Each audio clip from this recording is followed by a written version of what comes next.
I'm going to share with you something I've never shared in a conference.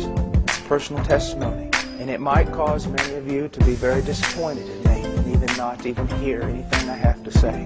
So be it. I've preached in a lot of places once. As a young man in the ministry, I was privileged of being around a lot of very, very old and very, very godly men.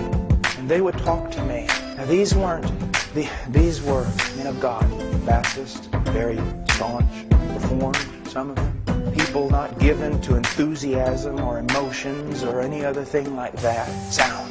And they would talk to me about the power of God. They would talk to me about the presence of God. Not as men quoting stories that they had read, but men who themselves had seen with their own eyes the working of God. And I would go out on the streets in Austin, Texas and preach. I was afraid. There was no boldness. There was no power. There was nothing. But I would always hear the voices of these old men. And one day I decided enough is enough. I will seek Him until I find Him or until I die.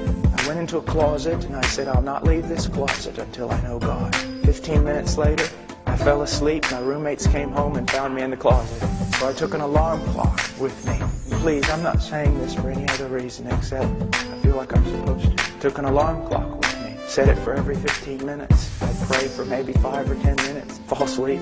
Alarm clock go off, set it again. This was my prayer. I didn't pray for China. I didn't pray for the presence of God.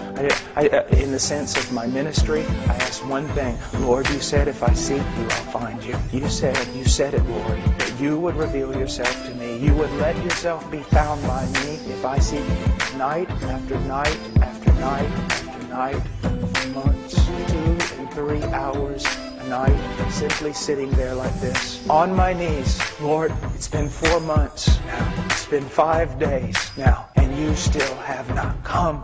And just sit there. Lord, I've been here 3 hours, and you have not come. Day after day and night after night. And then one day our church was spring break, and all the college students were going to go on a Bible study ski trip type thing in Colorado. And I felt like the Lord wanted me just to go out into West Texas to the hill country where it's barren. And I walked on top of those hills for 3 days like a wild man. If you would have seen me, you would have thrown me in an asylum. I was picking up rocks and I was throwing them, literally, physically throwing them at the sky. I was screaming. I was saying, God, I must know you. You must come. You must. I can't live like this anymore. I can't live just reading books. I can't live just reading about revivals and about people who knew somebody who knew somebody who knew somebody who knew you. And nothing happened. I went home. Another several weeks passed. And one night, he came. I just said, oh, Father, I can't. Please come. And he came. I was thrown down on the ground. I don't know how long in a fetal position, covering my head, thinking, God's come to kill me. The presence of God in a way that in 1 second, more of my sin and my need and His glory and power was revealed. And then all of a sudden, every bit of fear was taken away. And I was filled with such joy. And my mouth shot open. Now don't be afraid.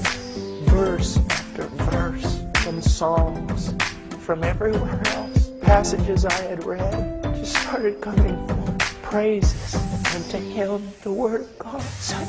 I can tell you, it has been 20 years. And the presence of Christ is more real to me in this room than any one of you. And one of the things that is so bad today is many of you men, you also have known the presence of Christ. But now most of your prayer life is nothing but praying just a little and then just realizing He hasn't come and getting up and walking away instead of staying there until He comes. It's just prayer of going through the motions. You want holiness in your life? Run to Him and stay there. Stay there.